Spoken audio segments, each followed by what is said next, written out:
Elle l'a aidé à conquérir le pouvoir, tenant la plume pour rédiger ses discours et allant jusqu'à négocier seule avec des dictateurs. Et pourtant, quelques mois à peine après que Nicolas Sarkozy a atteint le sommet de l'État en devenant président, Cécilia Attias a tout quitté, tournant le dos à l'Élysée. Aucune interview, aucune explication immédiate, seulement le mur d'un silence absolu.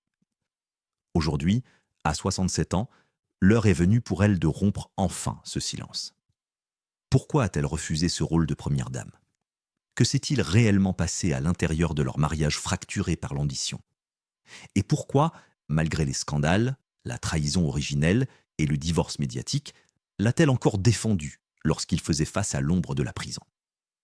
L'histoire de Cécilia n'est pas une histoire de vengeance amère, c'est une histoire de vérité, et la raison pour laquelle elle a dû partir pour enfin être entendue. L'histoire commence comme un roman français scandaleux, sauf que cette fois, ce n'était pas de la fiction. En août 1984, Cecilia Ciganer-Albéniz, une jeune femme brillante, au charme cosmopolite, ayant abandonné ses études de droit pour la politique, épouse l'un des animateurs les plus populaires de France, Jacques Martin.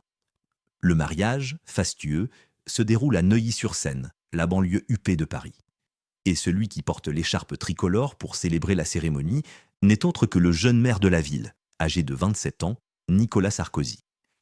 Sarkozy, déjà bien connu dans les cercles parisiens pour son ambition dévorante et sa verve, n'était pas homme à rester dans l'ombre.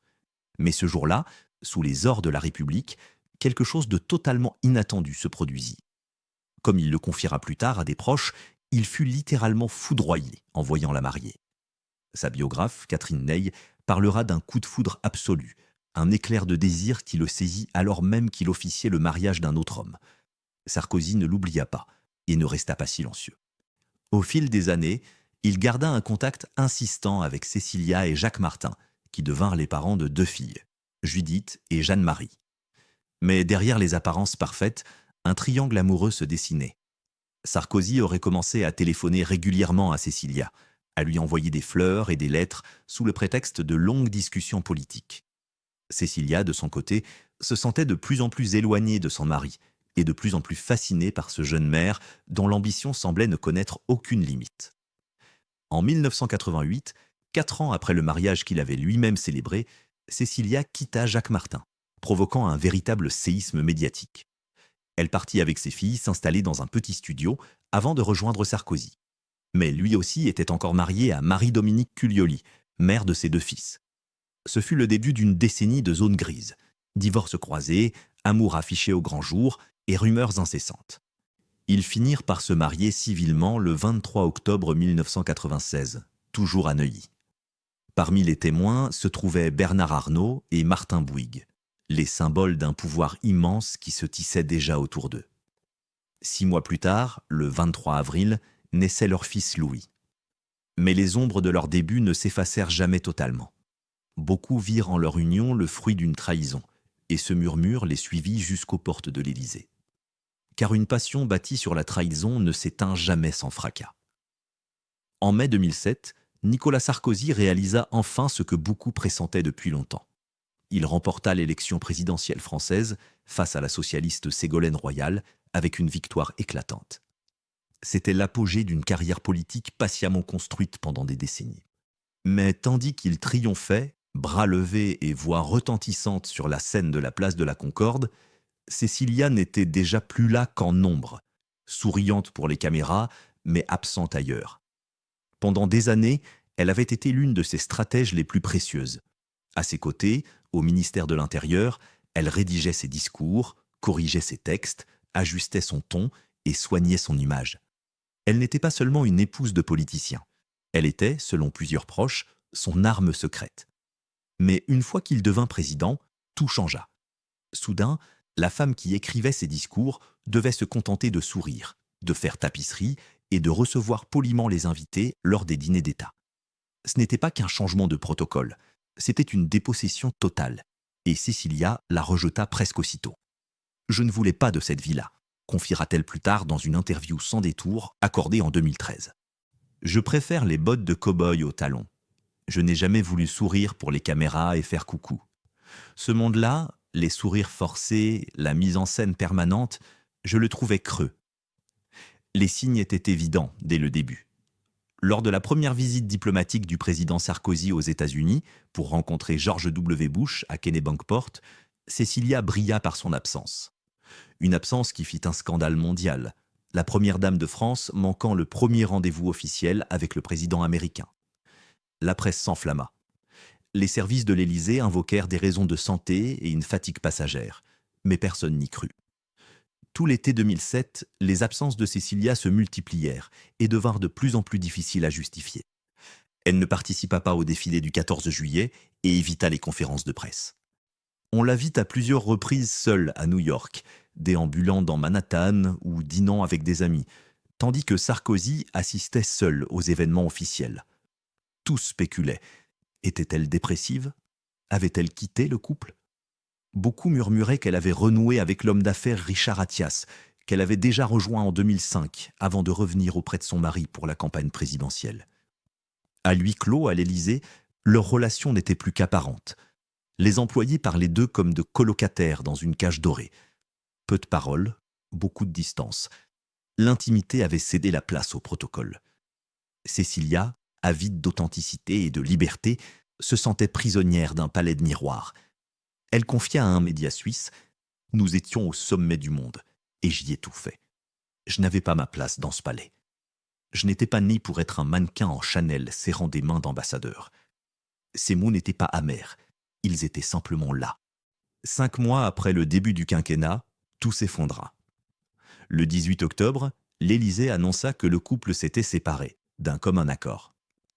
En réalité, Cecilia avait déjà retrouvé Richard Attias, l'homme qu'elle aimait avant même l'élection. Elle expliquera plus tard « J'ai rencontré quelqu'un. Je suis tombée amoureuse. Je suis partie. » Sa voix était neutre, mais son regard disait tout. Cecilia avait pourtant essayé. Revenue en 2006, elle avait tenté une réconciliation publique. Un jour, confia-t-elle, on comprend simplement qu'on n'a plus de place dans le couple, que le mariage ne fonctionne plus. Et voilà. Derrière le vernis du pouvoir, leur union n'était qu'un orage silencieux, une lente déchirure qu'aucun dîner d'État, ni tailleur Dior ne pouvait masquer. Dans son autobiographie de 2013, Une envie de vérité, Cecilia fit tomber le masque. Loin de l'image de l'épouse dévouée, elle décrivit un homme brillant et ambitieux, mais aussi fermé, obsédé par le contrôle et entièrement consumé par la politique. « Il était marié à la France », écrivit-elle. « Moi, je n'étais qu'un accessoire. » Des phrases glaciales, mesurées, d'autant plus douloureuses qu'elle ne cherchait pas la vengeance. Elle y confia son sentiment d'invisibilité, noyé dans l'ombre d'un ego monumental. Ce qui l'avait séduite, son énergie, sa vivacité, son feu intérieur, devint peu à peu ce qui l'éloigna. « Nous avons cessé d'être des partenaires », dira-t-elle. « Je suis devenu un meuble de sa vie. » Les amis du couple parlaient d'une maison traversée de silence et d'éclat. Cecilia, esprit libre et rebelle, refusait de se plier à l'image parfaite qu'on voulait lui imposer.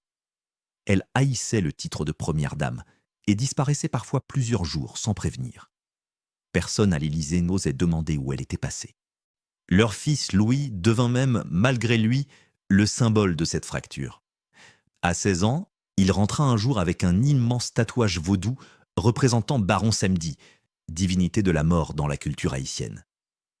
Cecilia fondit en larmes en le découvrant lors d'un mariage familial, inconsolable. Ce n'était pas seulement le tatouage, c'était la perte de contrôle, la sensation que même son propre fils lui échappait peu à peu. La réaction de Sarkozy fut glaciale, sèche, presque mécanique. « Crétin », lâcha-t-il simplement, avant de passer à autre chose. Ce moment minuscule en apparence résumait toute la distance entre eux. Là où elle voyait une crise, il ne voyait qu'un désagrément. Là où elle cherchait une connexion, il ne répondait que par le calcul. Et peu à peu, l'amour se transforma en mise en scène. Des sourires pour les caméras, des dîners interminables, des apparitions publiques qui cachaient une séparation intime.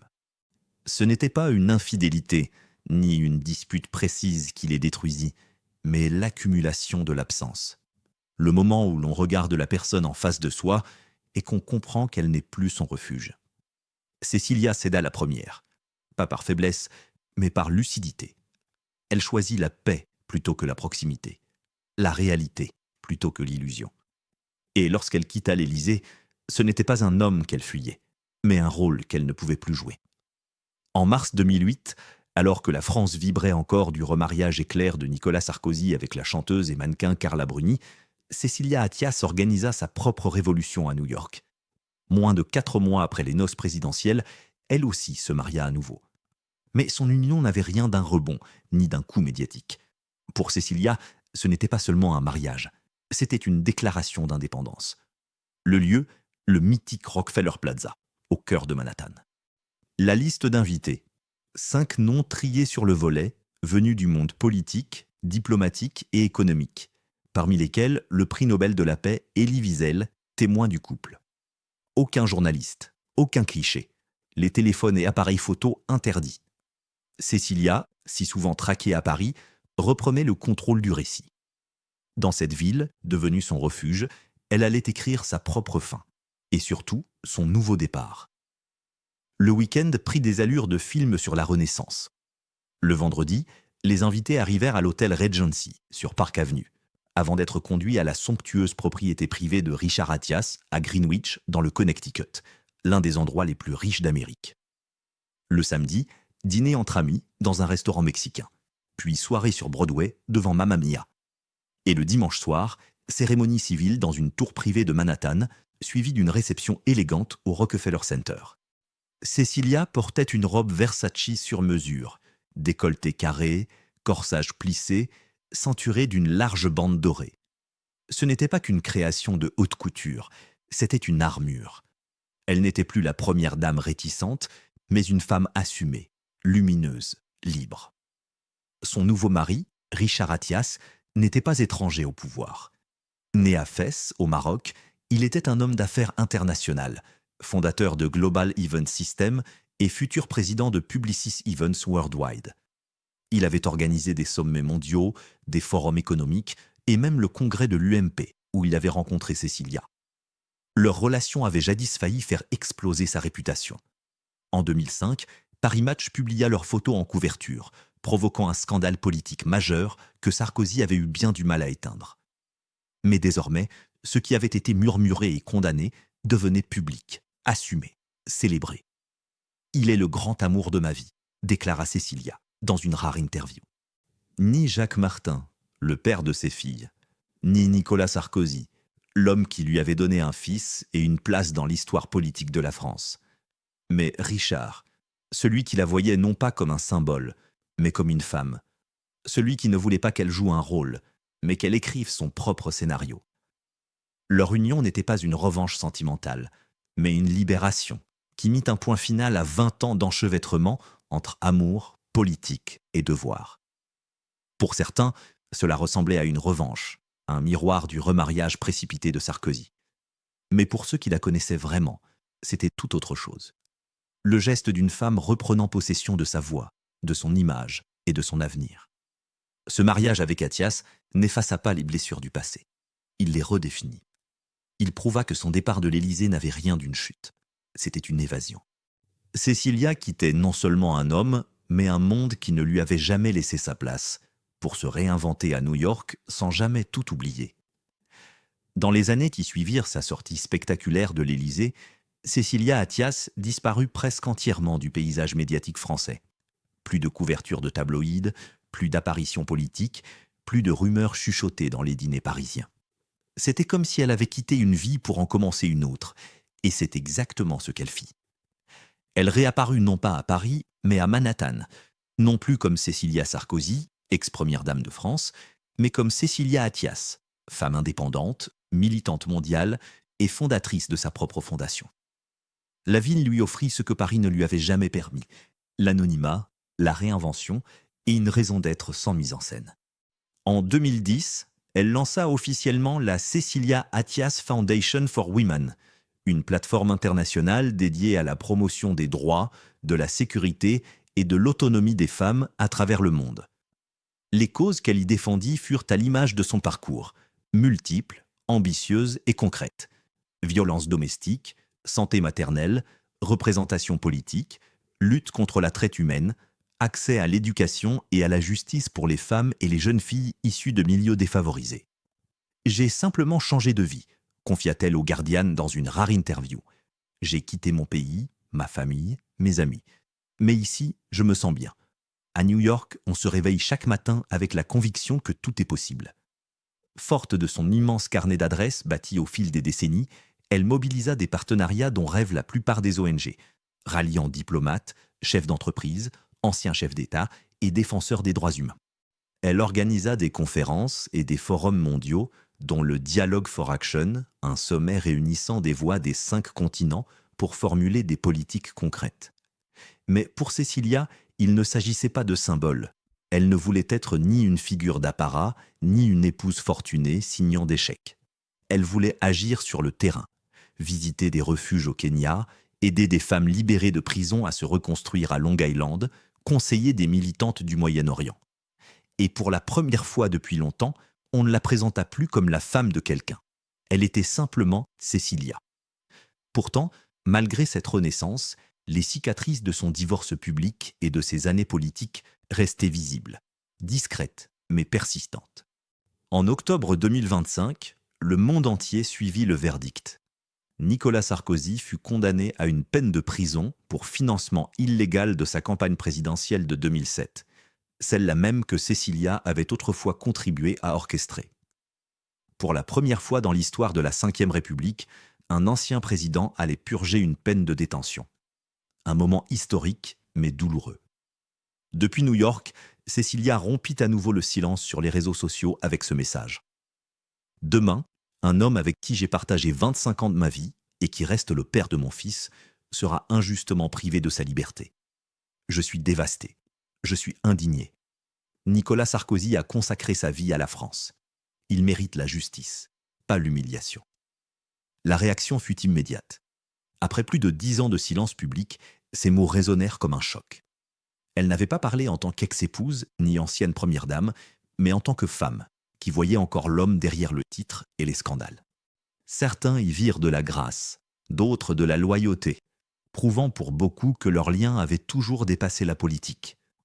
Était-ce encore de l'amour, un réflexe de protection pour leur fils Louis, lancé en politique, ou un dernier geste de compassion pour celui qu'il avait appelé son talon d'Achille, celui qui disait « Sans elle, rien de ce que je fais n'est possible ». Peu de gens se souviennent que c'est Cecilia qui a aidé Nicolas Sarkozy à devenir président, façonnant son image, modelant ses discours et adoucissant sa rhétorique en tant que conseillère la plus proche. Elle a toujours été le pouvoir derrière l'homme, voulant l'influence sans la lumière. C'est elle seule qui s'envola pour la Libye en 2007, afin de négocier la libération des infirmières bulgares condamnées à mort. Et pourtant, à l'effondrement du mariage, une grande partie de la France la désigna comme coupable, la briseuse de ménage qui aurait abandonné la République. Un récit qu'elle commence enfin à corriger à 67 ans. Cecilia Attias a survécu au titre, au tabloïd et au ragot, vivant désormais à New York entourée de ses filles, de son fils Louis et de ses petits-enfants. Louis est aujourd'hui politicien à son tour. Et Cecilia est revenue là où elle a toujours voulu être, dans l'ombre, conseillant et influençant discrètement. « Je suis toujours là », confe-t-elle, non plus comme une note de bas de page, mais comme une femme qui s'est relevée de l'exil et de la douleur. Elle fut la première dame qui partit, celle qui osa dire non à un palais, l'ex-épouse qui souhaita la dignité à son ancien mari face à la prison. Aujourd'hui, c'est elle qui raconte son histoire de liberté et de courage. Cecilia ne s'est pas effacée, elle s'est reconstruite.